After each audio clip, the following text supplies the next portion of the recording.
नमस्कार दोस्तों, अपनी पाठशाला चैनल पर आप सभी का हार्दिक स्वागत है। तो कैसे हो मित्रों? मैं आशा करता हूं कि आप सभी स्वस्थ होंगे, मस्त होंगे और निरंतर अपनी पढ़ाई में लगे हुए होंगे। तो मित्रों, शुरू करें आज की क्लास का पहला प्रश्न। कवियों को तीन श्रेणियों में विभक्त करने का कार्य किसने किया है? यानी रीतिकालीन कवियों को तीन श्रेणियों में विभक्त करने का कार्य किसने किया है? तो इसका सही उत्तर होगा आचार्य विश्वनाथ प्रसाद मिश्र ने। मित्रों, आचार्य विश्वनाथ प्रसाद मिश्र ने जो रीतिकाल के जो कवि हैं उनको तीन वर्गों में विभक्त किया है। अब बात करें आज के अगले प्रश्न की। आचार्य विश्वनाथ प्रसाद द्वारा रीतिकालीन कवियों की तीन श्रेणियां कौन सी है? यानी आचार्य विश्वनाथ प्रसाद मिश्र द्वारा रीतिकालीन कवियों की जो तीन श्रेणियां बनाई गई, तो वो तीन श्रेणियां कौन सी है? तो मित्रों, इस प्रश्न का सही उत्तर होगा रीतिबद्ध कवि, रीति सिद्ध कवि और रीति मुक्त कवि। यानी उन्होंने रीतिकालीन कवियों की तीन श्रेणियां बनाई, जिसमें एक तो रीतिबद्ध कवि, दूसरे रीति सिद्ध कवि और तीसरे हैं रीति मुक्त कवि। अब बात करें आज के अगले प्रश्न की। डॉक्टर बच्चन सिंह ने रीतिकालीन कवियों को या रीतिकाल को कितने भागों में विभक्त किया है? डॉक्टर बच्चन सिंह ने रीतिकाल को कितने भागों में विभक्त किया है? तो इसका सही उत्तर होगा दो भागों में। और मित्रों, ये दो भाग कौन कौन से हैं? तो एक तो बद्ध रीति और एक तो मुक्त रीति। अगला प्रश्न,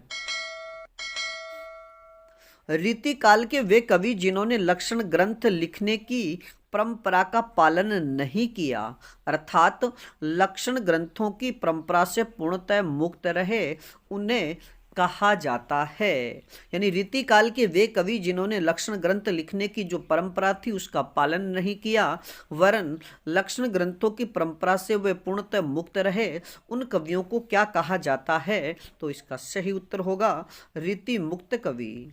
यानी जो लक्षण ग्रंथ लिखने वाले जो कवि थे उनको आचार्य कवि कहे गए, और जो लक्षण ग्रंथ लिखने वाले आचार्य कवि थे वे रीतिबद्ध कवि कहलाए। लेकिन जिन्होंने लक्षण ग्रंथ लिखने की परंपरा का पालन किया ही नहीं, वे कवि रीति मुक्त कवि कहलाते हैं। बात करें अगले प्रश्न की। रीति मुक्त काव्य धारा को और किस नाम से जाना जाता है? रीति मुक्त काव्य धारा को और किस नाम से जाना जाता है? तो इसका सही उत्तर होगा स्वच्छंद काव्य धारा। अगला प्रश्न, प्रमुख रीति मुक्त कवि कौन कौन से हैं? प्रमुख रीति मुक्त कवि कौन कौन से हैं? तो इसका सही उत्तर होगा, मित्रों याद रखिएगा कि जो रीति मुक्त कवि हैं इनसे संबंधित प्रश्न पूछा जाता है कि निम्न में से कौन सा कवि रीति मुक्त कवि नहीं है। तो आप जो भी रीति मुक्त कवि है उनके नाम अच्छे से याद रखिएगा। पहले कवि की बात करें तो घनानंद, आलम, बोधा, ठाकुर और द्विजदेव। यानी ये जो पांच कवि है ये रीति मुक्त काव्य धारा के प्रमुख कवि माने जाते हैं, आलम, बोधा, ठाकुर, घनानंद और द्विजदेव। अगला प्रश्न,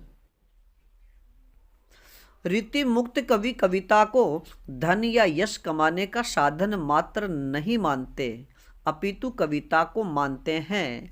यानी रीति मुक्त जो कवि है वो कविता को धन कमाने या यश प्राप्त करने का साधन नहीं मानते, बल्कि वे कविता को क्या मानते हैं? तो इसका सही उत्तर होगा साध्य। अगला प्रश्न,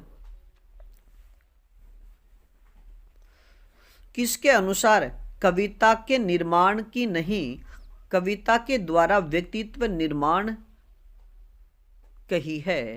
यानी किसके अनुसार कविता को कविता के निर्माण की नहीं बल्कि कविताओं के द्वारा व्यक्तित्व निर्माण कहा है? तो इसका सही उत्तर होगा घनानंद। यानी घनानंद का मानना है कि जो कविता है उसका निर्माण नहीं होना चाहिए, यानी कविताओं के द्वारा हमारे व्यक्तित्व का निर्माण होना चाहिए। ये किसने कहा? तो इसका सही उत्तर होगा घनानंद ने।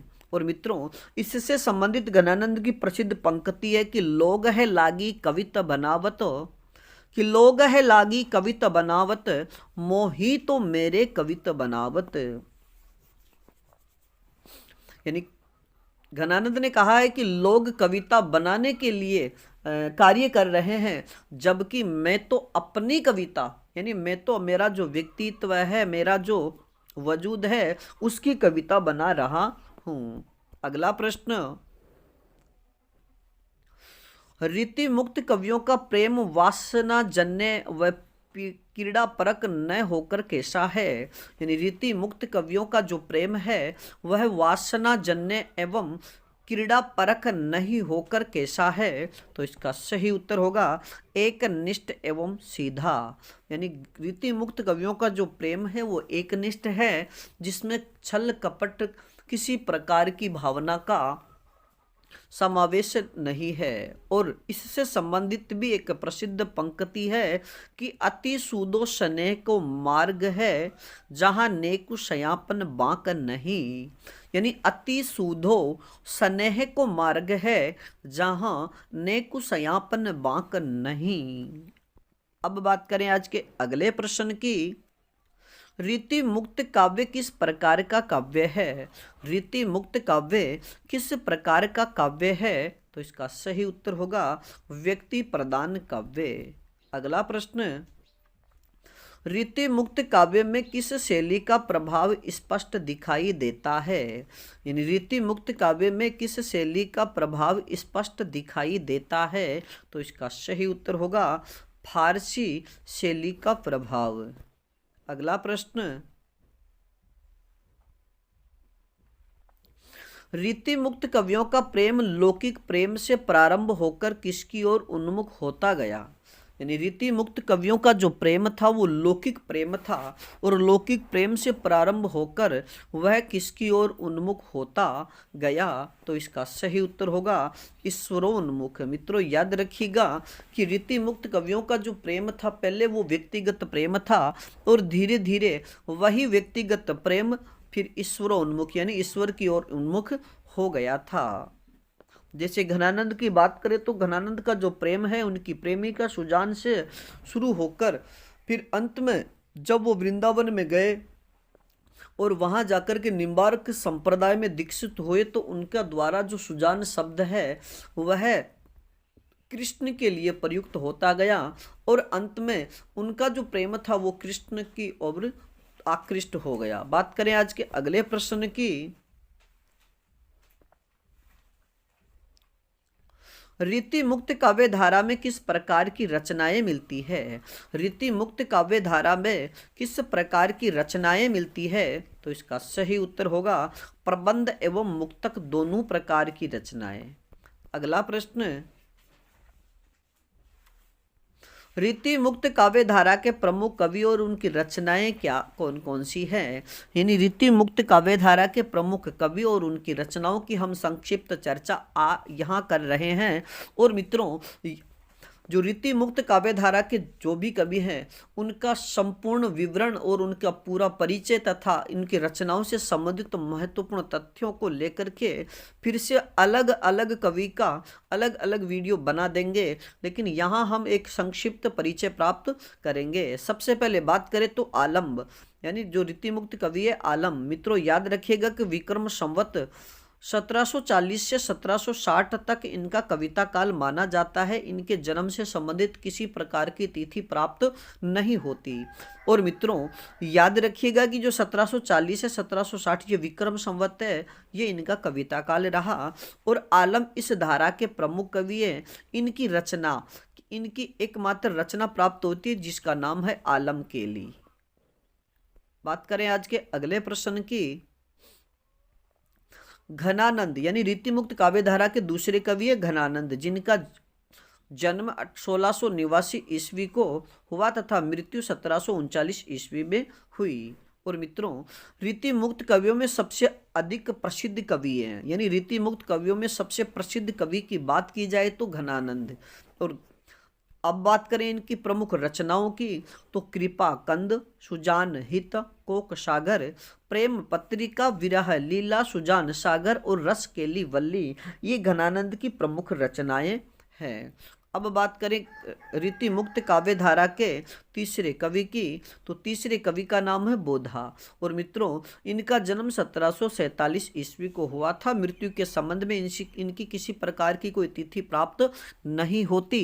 और अगर आपको बोधा के मृत्यु के संबंधित कोई तिथि प्राप्त होती है तो या याद है तो आप हमें कमेंट्स में जरूर बताइएगा। और मित्रों, बोधा की प्रमुख रचनाओं की बात करें तो बोधा के द्वारा प्रमुख जो रचनाएं लिखी गई उनके यानी उनकी दो रचनाएं प्रमुख है, विरह वारिश और इश्कनामा। अगला प्रश्न, ठाकुर यानी रीति मुक्त काव्य धारा के चौथे जो कवि है उनका नाम है ठाकुर, जिनका जन्म 1766 ईस्वी व मृत्यु 1823 ईस्वी को हुई। और मित्रों, इनकी प्रमुख रचनाओं की बात करें तो ठाकुर की भी प्रमुख रचनाएं दो ही मानी जाती है, एक ठाकुर टशक और दूसरा ठाकुर शतक। बात करें अगले कवि की, और रीति मुक्त काव्य धारा के सब यानी अंतिम जो कवि है उनका नाम है द्विज देव। मित्रों, याद रखिएगा कि द्विज देव का जन्म 1820 ईस्वी को हुआ तथा इनकी मृत्यु 1861 ईस्वी को हुई। और द्विज देव रीति मुक्त काव्य धारा के अंतिम कवि माने जाते हैं। तो इनकी प्रमुख रचनाओं की बात करें तो श्रृंगार बत्तीसी, श्रृंगार लतिका, सौरभ और श्रृंगार चालीसा। यानी द्विज देव की जो भी रचनाएं हो सारी की सारी श्रृंगार बत्तिका, श्रृंगार लतिका, सौरभ और श्रृंगार चालीसा। अब बात करें आज के अगले प्रश्न की, रीति मुक्त काव्य धारा की प्रमुख प्रवृत्तियां कौन कौन सी रही। यानी रीति मुक्त काव्य धारा की, अब अगले प्रश्न में हम रीति मुक्त काव्य धारा की जो प्रमुख प्रवृत्तियां हैं उनकी चर्चा करेंगे। तो मित्रों, सबसे पहले प्रवृत्ति की बात करें तो आत्मपरक शैली में प्रेम की अभिव्यक्ति। दूसरी प्रवृत्ति की बात करें तो विरह, पीड़ा, वेदना वगैरह की तीव्र अनुभूति का ईमानदारी से इन्होंने अपने काव्य में वर्णन किया है। तीसरी प्रवृत्ति की बात करें तो प्राचीन परंपरा का त्याग। यानी जो रीति मुक्त काव्य धारा के जो कवि है उन्होंने जो प्राचीन काव्य परंपरा थी उसका त्याग किया है। अगली प्रवृत्ति की बात करें तो समवर्ती जीवन से प्रेरणा, यानी समवर्ती जीवन से प्रेरणा। अगली प्रवृत्ति है रहस्यात्मकता का पुट। अगली प्रवृत्ति का बात करें तो कल्पना की प्रमुखता। अगला भाव प्रधानता। अगली प्रवृत्ति है मार्मिकता पर ध्यान। और मित्रों, अब अगली प्रवृत्ति की बात करें तो अलंकारिकता का खंडन। और मित्रों, सबसे अंतिम प्रवृत्ति की बात करें और सबसे प्रमुख स्वच्छंदता। और स्वच्छंदता ही रीति मुक्त काव्य धारा की प्रमुख प्रवृत्ति है। और अब बात करें अगले प्रश्न की, रीति मुक्त कवियों के काव्य शास्त्र के नियमों पर ध्यान नहीं दिया। ये बात आप याद रखिएगा कि रीति मुक्त जो कवि है इन्होंने यानी रीति मुक्त कवियों ने काव्य शास्त्र के जो नियम थे रस छंद अलंकार से संबंधित उस पर किसी प्रकार का ध्यान नहीं दिया है। ये कवि हृदय की अनुभूति के आधार पर रचना करते थे। और मित्रों, रीति मुक्त कवियों की रचनाओं में ये बातें देखने को मिलती है। और मित्रों, रीति मुक्त काव्य से संबंधित जो भी महत्वपूर्ण बातें हैं वो देखिएगा। इनके प्रेम वर्णन में वियोग की प्रधानता है। यानी जितने भी रीति मुक्त कवि हैं उनके जो प्रेम वर्णन में वियोग यानी संयोग की जगह वियोग की प्रधानता मिलती है। दूसरी महत्वपूर्ण बात की बात करें तो इनके प्रेम में शुद्ध शारीरिक आकर्षण के स्थान पर विरह की गरिमा है। अगली तथ्य की बात करें तो इनका प्रेम एकनिष्ठ व सीधा सरल है। बात करें आज के अगले तथ्य की, इनके काव्य में दिल के टुकड़े, छाती के घाव जैसे विरक्तिपूर्ण उपमानों का प्रयोग हुआ है। और अगली प्रवृत्ति की बात करें तो इनके काव्य में अलंकारों का प्रयोग बहुत ही कम हुआ है। और मित्रों, अगली विशेषता की बात करें तो इनके काव्य में मार्मिकता पर ध्यान दिया गया है। और अगली जो विशेषता है रीति मुक्त काव्य धारा की, इनके काव्य में कल्पना की प्रमुखता है। और मित्रों, अब रीति मुक्त काव्य धारा से संबंधित जो अंतिम विशेषता है वह है इनके काव्य में रहस्यात्मकता का पुट है। तो मित्रों आज के लिए इतना ही, बाकी फिर मिलेंगे एक नए टॉपिक के साथ में। तब तक आप अपने अध्ययन में जुटे रहिएगा। और अगली हमारी जो क्लास होने वाली है वह है रीति मुक्त काव्य धारा के सबसे प्रमुख कवि घनानंद का जीवन परिचय और उनकी रचनाओं